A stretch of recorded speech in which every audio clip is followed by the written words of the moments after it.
voto 447, foi uma julgadora Francisco Orlando e eu, paciente do Henrique Marques da Silva, e advogado solicitante da sustentação oral é o doutor César Martins Morar, aqui em Saúde.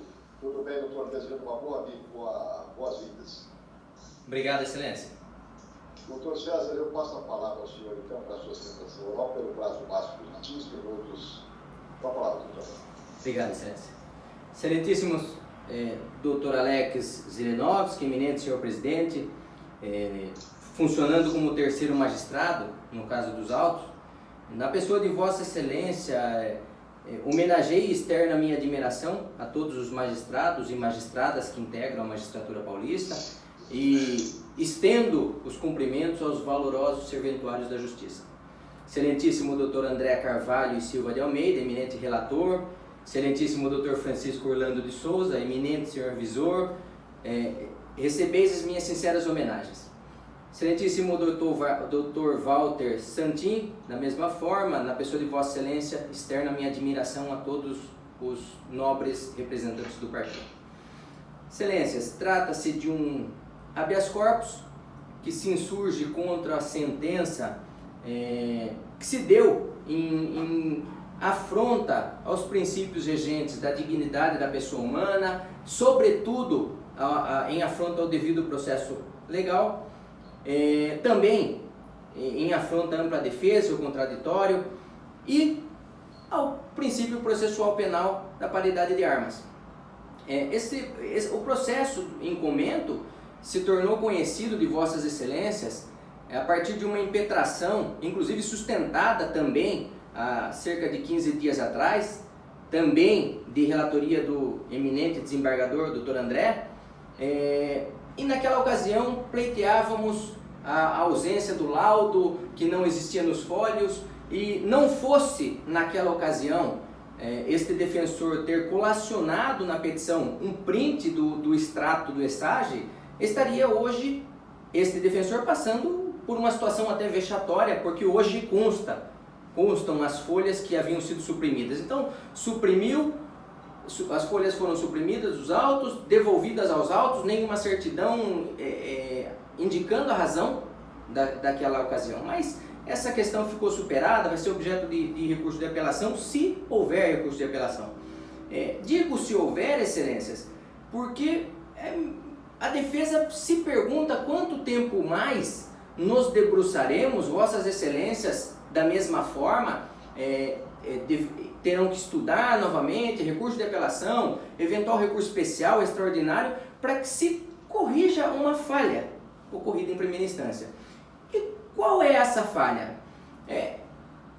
Ouvi aqui o eminente desembargador, Dr.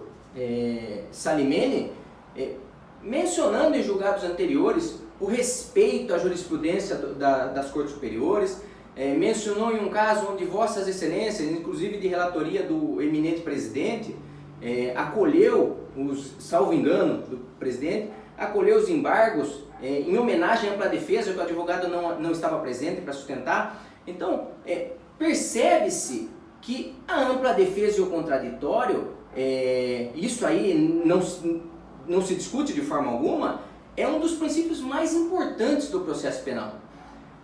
E para isso, a defesa não roga nem a jurisprudência. A defesa traz aqui o texto de lei. O artigo 57 da Lei de Drogas diz que, após as alegações finais da defesa, o Ministério Público apresentará as alegações finais e oportunamente a sentença. Da mesma forma, o artigo 403, parágrafo 3º do Código de Processo Penal, dispõe que terá o prazo para apresentação das alegações finais ou memoriais. E sempre, Excelência, sempre as alegações finais ou memoriais da defesa, sempre após que o parquet tenha falado nos autos. E no caso em comento, o Ministério Público apresentou as alegações finais, posteriormente a defesa apresentou as alegações finais e novamente o Ministério Público apresentou um complemento das alegações finais. E esse complemento, ao contrário do que disse o eminente magistrado de primeira instância quando prestou as informações nos autos do HC,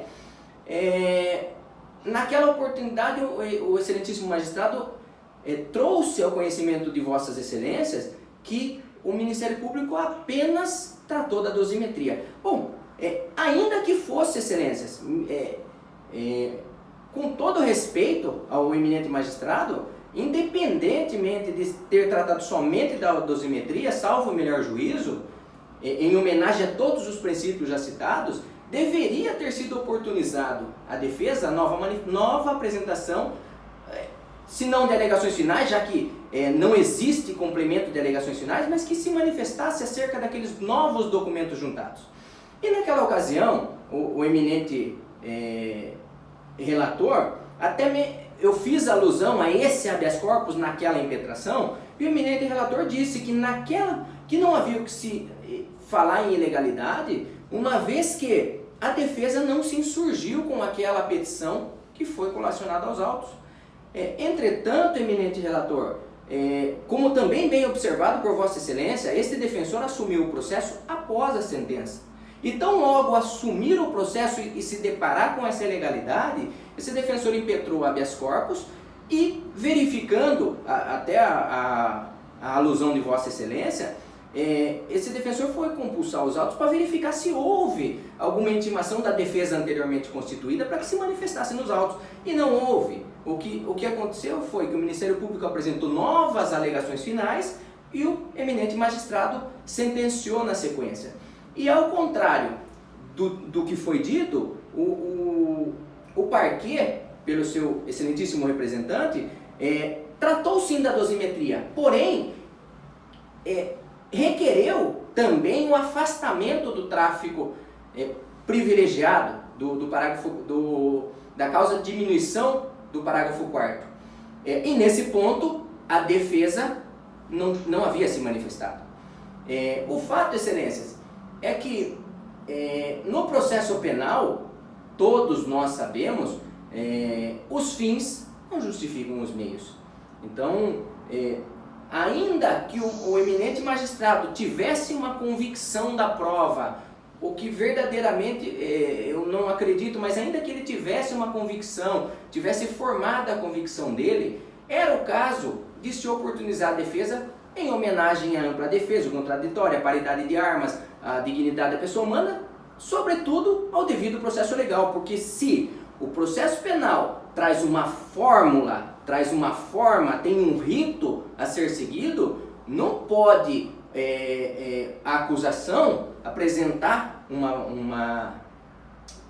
um complemento das alegações finais, ser acolhido esse complemento, e foi, inclusive afastando o tráfico privilegiado, e a defesa não ter sido oportunizada. E chego a dizer que se o contrário fosse, ainda assim, para se preservar o princípio processual da paridade de armas, deveria ter sido oportunizado ao parquet. Então, justiça seja feita. Nessa impetração, a defesa, ao contrário daquela, não pedia absolvição do paciente. Nessa impetração, a defesa requer o reconhecimento da inversão da ordem legal disposta, seja no artigo 57 da lei específica, seja no artigo 403, já que o rito adotado pelo eminente magistrado foi o mais benéfico ao acusado. Então, o que se requer o reconhecimento dessa inversão. E uma vez reconhecida essa inversão, inexoravelmente, a decisão de Vossas Excelências converge para anulação da sentença.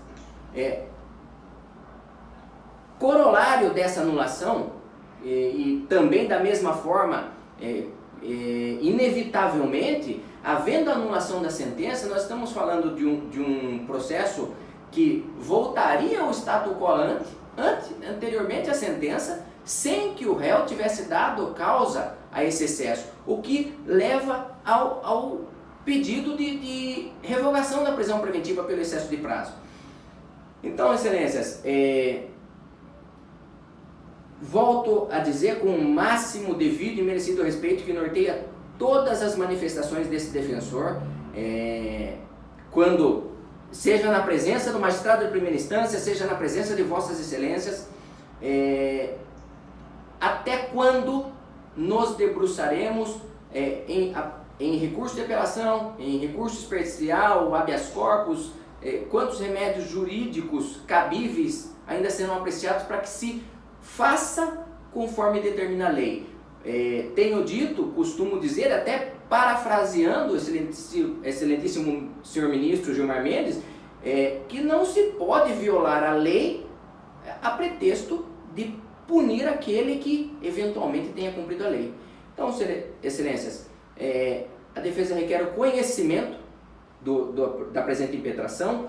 Conhecido o habeas corpus, requer o reconhecimento da inversão da ordem legal, uma vez reconhecida a anulação da sentença, e como corolário o reconhecimento também do excesso de prazo. Assim se requer, excelências.